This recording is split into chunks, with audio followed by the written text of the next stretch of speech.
for that.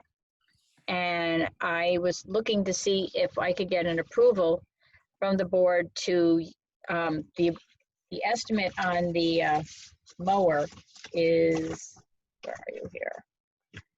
Just had it. It's like $8,500, I think, something to that effect.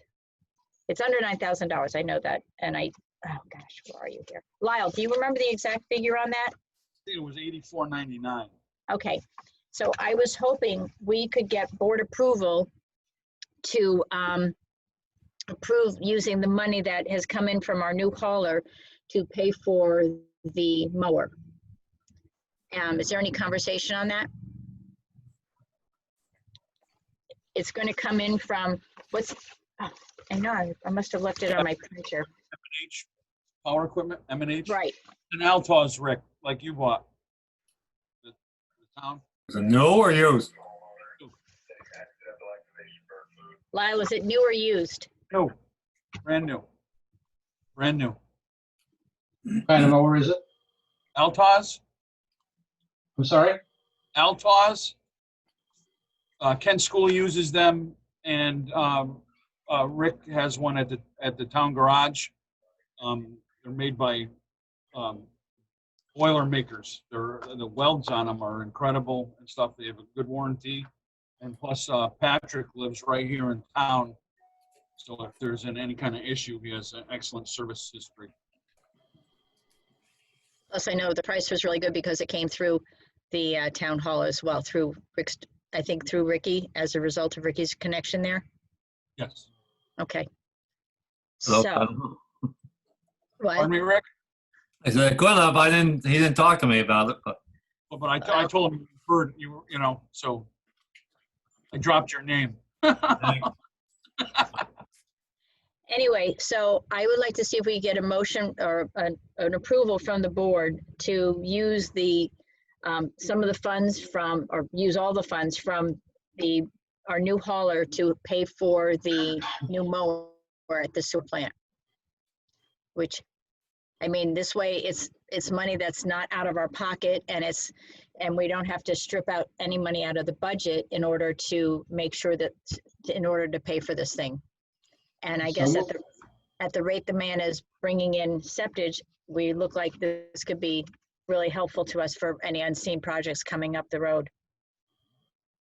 So moved. Okay, do I hear a second? Second. second for discussion. Oh, any discussion? Well, I just wanted Barbara's opinion on how to move the money. That's, How to move the money? well, how, the auditor's gonna be all right with just buying the mower that way, or do we have to do it a different way? Well, no, by the board making this motion, they're appropriating the money. Okay. So that'll work. And it's not coming out of the budget, so it's, at No. least it's not taxing anything else and stuff like that, which is good. Well, it's not going to go against your budget, but it is going to go against your revenue stream for this year. Correct. So it will show, but it shouldn't hurt you if you've got this new stream. Let's hope it lasts a long time. Anyway, so Okay. any other comments or observations or? All right, so all in favor to appropriate the money from the Rich Severies hauling income to help pay for the new mower? Aye. Okay, all approved. Another thing that has come up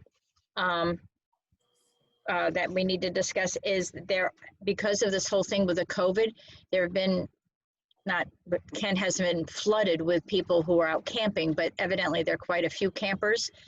And I had talked to Lyle, and we had thought possibly to let them bring their septage to the sewer plant, which would help them while they're camping. So, because otherwise they really don't have a place to, dump their septage and stuff. So, I mean, a modest fee, I mean, not charge them an arm and a leg for it, but we thought if that was something we could offer, camping visitors to Kent and have them, pay us like $25 or $30 or something like that, we thought that might be a good idea. And I just was curious what everybody else thought about it. Seems like there can't be possibly an argument against it. have to put it someplace and, We might as well Reasonable fee. derive the income from it for sure. Jack, what do you think? I just got here. I don't even know what we're talking about. Okay. I wasn't paying attention at the time. That's Sorry it. about that. That's all right. No, there seems to be, with this whole COVID, there seems to be a bunch of people who've come up to Kent camping and need a place to dispose of their septage. So we thought if we could make the sewer plant available to them, charge them like a $25 fee or something like that, to be able to do that as, just as something nice for people to make their visit a little bit easier, so they don't have to think of where they have to take it. So we thought we would offer that for, make that a known service that we have at the sewer plant. I So- think we almost have a responsibility to do it. If we don't allow them to Okay. do it, they're liable to be dumping it on the side of the road somewhere. That's for sure. So anyway, so the conversation seemed to be in approval. Is everybody in approval of this? And if so, is a $25 septage dumping fee for the campers seem like a reasonable amount of money? what is generally charged for that kind of service? I don't know. Not sure on that, but the capacity of a camper, between gray water and black water, it's not gonna be a heck of a lot, 100 gallons maybe, something like that. Okay. And so, if we get $75 per thousand in town for a septage truck, Right. $25 for the convenience fee of dumping your camper.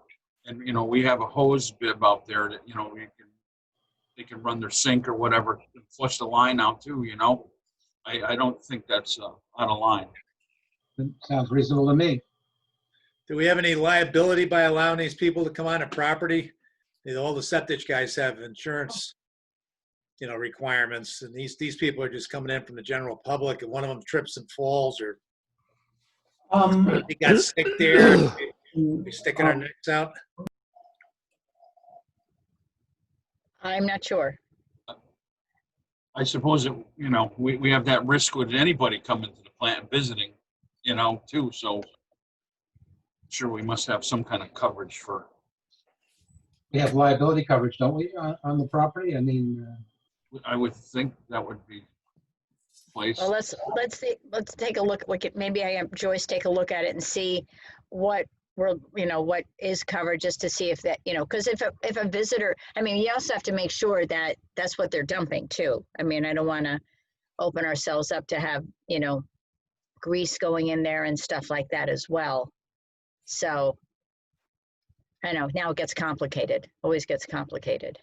Right. But, all right, well, let's look at it and see to make sure we do have coverage. And if we do, then maybe, I don't know, then it would put it to next month's meeting and would be kind of too late, but we could at least plan on it for next year. Well, can we vote on it now pending proper coverage on the insurance? Yeah. We could? yeah, You Good have idea. the same coverage that the town has. You're on the same policy. So I just want to make sure if someone walks out there doing, emptying out his camper or whatever, and if he slips and falls, making sure that we're covered. And I just don't want to take on I guess I just don't want to take on an added liability, but I never look at that stuff. I always forget. There's always somebody out there ready to sue you for something. So, The same as the general public walking into the town hall, I think, yeah. right? To do Okay, business. Well, Or let's. a make sure hiker using the showers in Yeah. downtown, the public showers there, All right, so I let's, don't know about that. I think this is a little different. If that was the case, why would you even ask those guys that come in with the trucks to have insurance? Insurance companies always looking for a way to weasel out of stuff, and this is, these guys aren't professionals, even though they're campers. I would run it by the insurance or the attorney or somebody. okay, let's. yeah, good idea. Let's do a pending approval and make sure it's covered, and we would not have, we would not, incur any liabilities to ourselves to make sure, and then we can look at it. And then if that is indeed the case, then we've got it approved. Does that seem reasonable? Yes. Okay, all in favor? I- Bye. Okay. Motion carries. Wait, Um, who actually made the motion and who seconded it? Oh. Sorry, got carried away there. Okay, may I have a motion to approve the campers using the sewer plant to dump their septage for a fee of $25 and pending approval of our insurance, making sure our insurance covers this visit. So move. Second. All in favor? Aye. Okay. Let's see, just a couple things also that are sort of on a back burner here. Wendy Murphy has reached out to me, and I know there's a meeting at the town on, there's a Zoom meeting on Friday at the town hall to talk about somehow implementing solar panels at the sewer plant. Also, it's 5 other buildings in town. It's the town hall, the town garage, the firehouse, sewer, and I think there's one more, I'm not sure which one, but just to possibly not incur so much electrical expenses and be able to, use solar energy to do a few more things. So anyway, that meeting is on Friday, of which I will learn more about it. It's really kind of unclear exactly what she's doing and what's expected, and what benefit we'll get from it. But that's on Friday.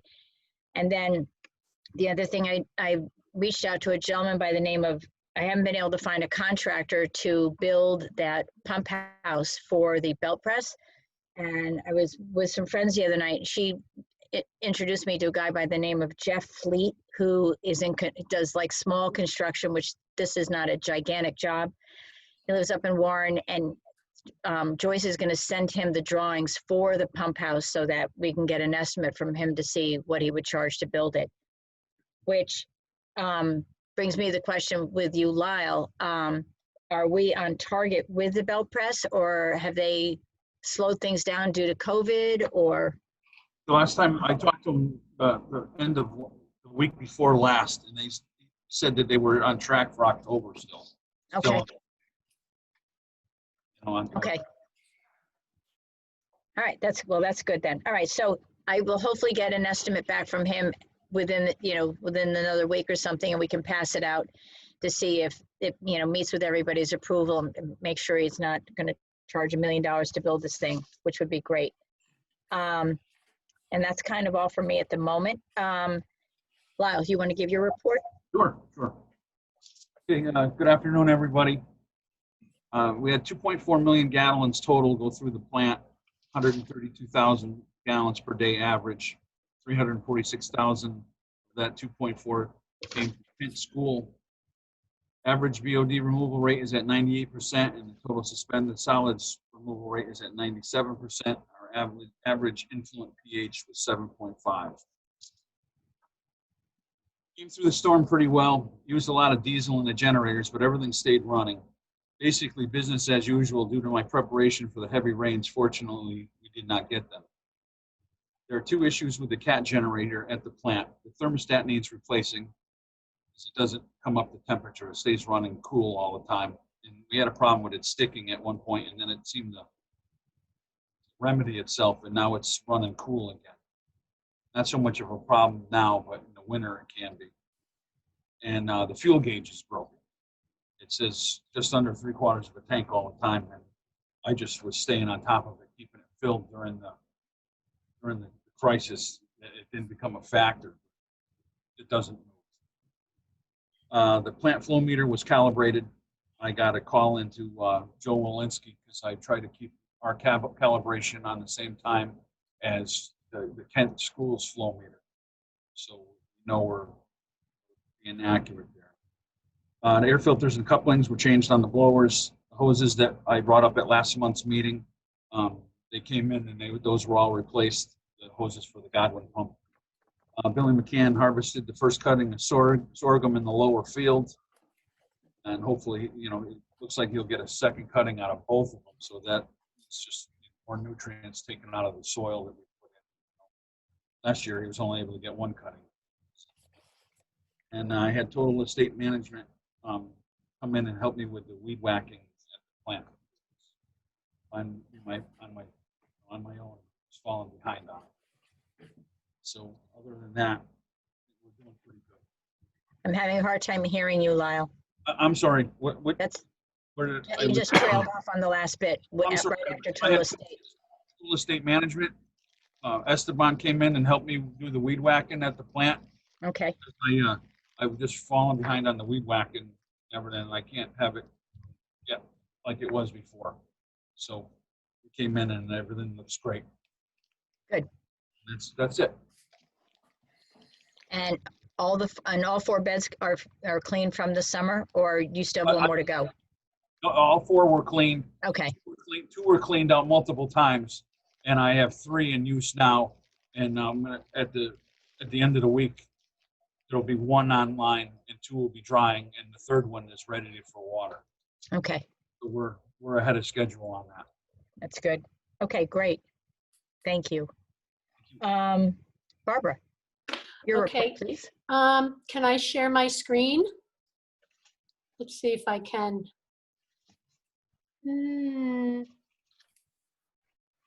Let's see. Can you see that? The Yes, operating account All ledger? right, Okay, so do you still see the operating account ledger, or do you see the income and expense report? just income and expense. Oh, good. All right. Well, obviously, we're only 1 month into the fiscal year, so there's not a lot of activity the first month of any fiscal year, except for licensing fees and that sort of thing. So the bottom line is, just for July, you have a net revenue of $2,115, and there was $1,282 transferred over to capital between regular capital and the short-term asset reserve. So far that's on track, so that's good. So the next thing I had was the balance sheet, which shows you the cash positions last year at the end of June or July versus this year at the end of July. And you can see that our operating account has quite a bit more money in it than it did a year ago, and so does the capital account. So we're on the right track. We're $60,000 ahead of where we were a year ago. That's great. The fiscal year 20 that just ended on June 30th, I haven't completed my year closeout yet, so I still have some depreciation to book, but the figures aren't going to really change too much. But you did actually operate at a loss last year of $5,000, a little more than 5. So you're in good shape at this point. And then the last thing is the disbursement journal. And since we did meet last month, I only have the disbursement journal for July. And again, there wasn't a whole lot of activity this month, except for licensing renewals, permit renewals. You can see the Connecticut Deep renewal, recalibrating of the influent pump, that happens once a year. And the rest of the expenses are basically status quo. There was 1 extra pay period in July. There were 5 weeks instead of 4. So that actually translated into, because payroll's every other week. So there were 3 pay periods in July. Normally in a regular month, there's 2. So I just need a motion to approve this disbursement ledger, and that's all I need. So we gonna get a motion to approve the disbursements, the disbursement ledger for July. so moved. Second, Second. any discussion? All in favor? Aye. Aye. Great, thank you guys very much. Is Debbie on by chance? No. Okay. Bart? No, see. Bart. Okay, well, let's see. Hopefully maybe Bart can be here in a few more minutes. Plant staff. We have had 5 applications to be the assistant for the sewer plant. And Hey, oh, sorry. Okay. Anyway, so there are thank you. 5 applications in. Bye-bye. And I am hoping that the committee that was to do the interviews is Bart, Rick, Peter, and Lyle. I'm hoping that within the next 10 days that we can find a mutual time and just bang out these interviews and get it over with, because we really do need to have a second person down at the plant full time. So the candidates are Butch Walsh, Matt Starr, Jordan Palmer, Brandon Oviatt is still in, right, Lyle? Yes. Okay, and then the last one, and I didn't write his first name down. His last name is Ruman, Mr. Ruman. So those 5, and hopefully we can get this done within the next 10 days, which would be ideal. So, and once you all narrow down who you would like to have, who you think is best qualified to do the job, then maybe we could do a quick Zoom meeting and get it approved so that he could be working within, at the very latest, 2 weeks, whoever it is. I have Oviatt, Palmer, Wilcox, and Ruman. I'm missing, obviously, somebody's out and somebody else is in, and I haven't gotten their Who do you have, Peter? Oviatt, Yep. Palmer, Wilcox, Ruman. Wilcox, I think, is out. Out. I sent a letter to Joyce saying it was out, I believe. I think Yeah, he withdrew his name, Okay. and Butch Walsh is in there, who used to be the plant manager, who wants to work part-time, and then Matt Starr. Okay. His application just came in this week. It's kind of my fault. I mean, I did not realize that I just lost track of the time like everybody else has, I guess, right now with it being August. And I didn't realize that we had sort of closed out the applying for the job as of the end of July, as of July 29th. And when Butch called to ask me if he could, be considered, I said, well, you need to apply just like everybody else, which meant it opened it up again. And it was absolutely my fault, but it doesn't really matter. I mean, if 5 of them want to interview for the position, that's great. We can just hopefully get it done very quickly so we can make a choice and move on and get Lyle some help that he needs desperately down there. So I'm hoping that that's what can happen. Anyway, so that's the situation. So Joyce, I know, is going to try and organize, pick a time or 2 for everybody to do this. And even if there's just 3 of you, I mean, it is what it is. We just need to get this done. So I'm really asking if everybody could just extend themselves for, an hour or something, so that, or hour or 2, I guess it's gonna be 2 hours with 5 candidates, but extend themselves so that we can get this done and move on. Okay. Belt press. last thing I knew, we're still on track for October delivery. Okay. All right. And then we're working on the financing for it. Not that we're desperate for the moment, but we're still trying to come up with the best option to make that happen. And there are a couple of banks out there, and we still haven't heard from a couple of other ones. So I know we're on the right track. I know I'm not worried about getting the money. I know that will happen. That's where that stands right now. I basically was concerned to make sure that they were on track with still making it, with considering all that's going on right now. So, so my question is, I can't see, is Bart on? Yeah. Oh, you're killing me, Bart, today. Nope. Okay, well, we need to discuss 10 North Main Street. And I know there was a conversation with, hang on, let me just get my notes, about the water pipe being too close to the building. So I think, I'm not sure who's, I'm trying to, I'm sorry, I'm not seeing names. I'm just having a hard time. Tim. Hiram's on there. And Hiram's on. Yep. So fill us in where you stood today. I saw pictures that you sent this morning, or this afternoon, I guess, of the water pipe. And did Bart have a chance to come and take a look at it? Melissa and the commission, thank you. Just so you know, we have Chris Lee, who's the project designer, and Tom Chang, who's the architect, Jim Stenquist, who is an engineer for High Watch, who is the tenant that will be using the grease trap. Right. and, excuse me, Tim Sneller, who is with Corporate Construction, and Roland Levesque, who's with Corporate Construction. It's a big group.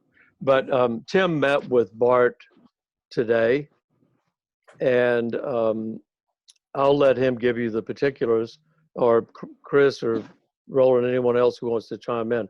I think the long and the short is, I think that we've met all the requirements, but for locating the water main of Aquarian and the road. Okay, There's a required setback from any structure from that. I think it has to be at least 10 feet. correct. And what we scrambled to try to find an as-built with the water line on it. We don't have one. I don't think there's one on file at the town that we could find. And so what we were going to propose is, if everything's met but that, maybe we could get a conditional approval and then have Call As You Dig come and absolutely locate the water main, which we believe is some 15 feet or more from where the grease trap is going. Okay, It's out in the roadbed, under the roadbed rather. But we have some pictures that show where we think it is, et cetera. Melissa, yeah, I saw those this afternoon, actually. okay. Or at least I saw something, if I'm assuming those are the same pictures that you had sent through, so I did see those. Right. There was also a question of the location of the water line that comes from the main to the building Right, and its proximity to the grease trap. And what we've suggested, and I think Bart has agreed to do, is we'll just locate it more than 10 feet away from the grease trap. We'll Okay. relocate the line that comes in so that it goes into the building south of where it is now. okay, great. I know, it's tricky, that building is so old, and there are no, there's not really a history of all the, the Yeah. water, the sewer, all that stuff. I mean, it's always been like this gray cloud of, material, of information out there. So this is great to have all the stuff documented going forward. It's going to be, every time somebody does a project here in town, this is really good to be able to have this Yeah. information. Well, as you know, we found a sewer line, Yes, remember? yes, So, I do know that. point well taken. If Um, I could suggest, Call Before You Dig really is not a reliable source for underground utilities. I mean, they do their best, but if you really want to get a handle on it, there's a company in Brookfield called Underground Surveying. They'll come out and do a magnetometer survey where they actually send a beam down into the ground, and they can locate any magnetic anomalies. They can hook onto pipes inside the building and give you the depth and the the horizontal, vertical location, everything. That Right. might be real helpful to you. Okay, think thank you. Signed Bart on. just joined, Bart? yeah. Art, you here? I don't think he's got his mic turned on, but Sean is here. Is he here? I see him. He needs to just turn his mic on.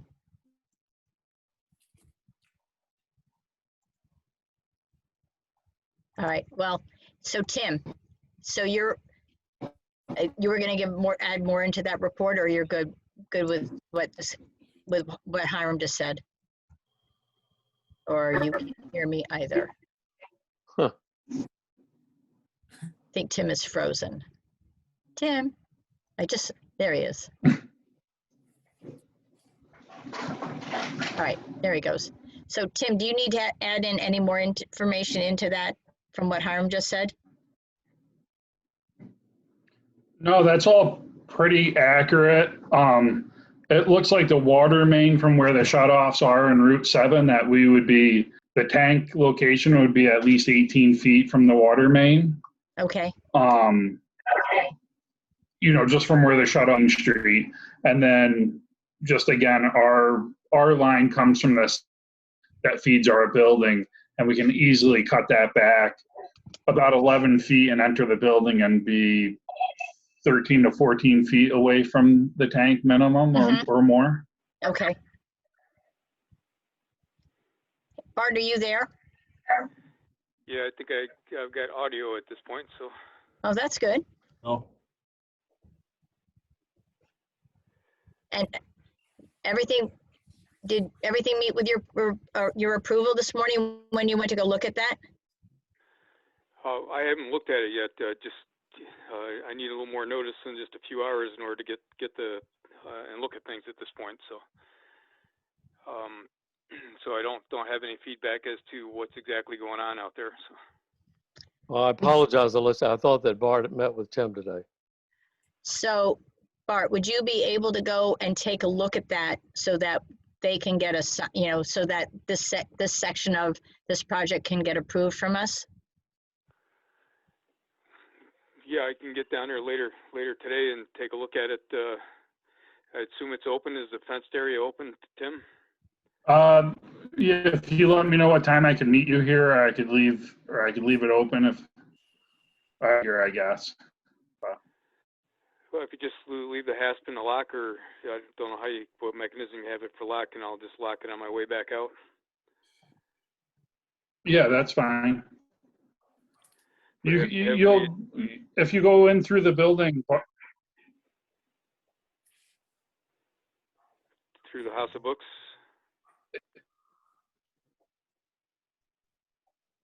Which building do you go through? Yeah, or you can just walk around the south side of the building and look at it easier. You would go through the cafe spot. You're breaking up on my end, Tim, a lot. So Yeah, listen, if I could just, you can go through the cafe, the new part. Okay, thank you. I know it's like, it's so funny. It's like the echo on it is so hard to listen. It's like cuts in and out. It's really hard to listen. So, okay. So Bart, if you could do that and then let me know and confirm it with Hiram and crew, that would be great. Has Aquarian done anything about confirming the location of the water line?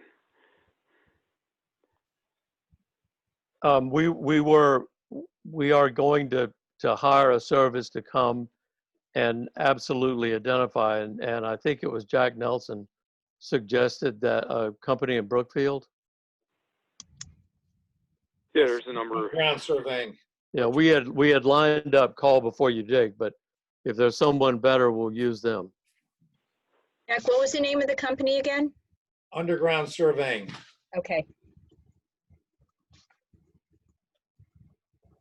Okay, so they'll probably be up in the next couple of days. That's my understanding. I mean, I think we had lined up under Call Before You Dig for a day after tomorrow, but maybe we can, if the commission prefers this other company, we can get them lined up in the next couple of days. Tim, can you hear? That sounds like, sorry. Yeah, they've been out here before and located the sewer line for us when we were originally trying to follow that out with the stuff with Gifford. So we could get them out here, I'm sure, tomorrow or the next day and have it located. Okay, and That definitely sounds like a more reliable group. Tim, one other thing we talked about is that having the water line as-built shown on the plans, the engineered plans, so that we can all see exactly what's going on and what distances or separation distances are and all that kind of stuff. Yeah, Roland got our service going to that building on the plan, and after we locate this, we can have them put that on the plan as. Okay, does that mean the engineers located the water line, or it was Roland took some measurements and gave it to the engineers? We gave measurements and gave it to the engineer for its location. Okay.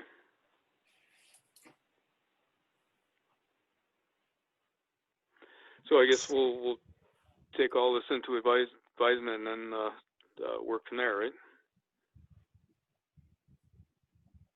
So I would say once underground surveying shows up and can give you a better idea of what's going on, then as soon as Bart gets that information, then we can go from there and get things approved for you guys.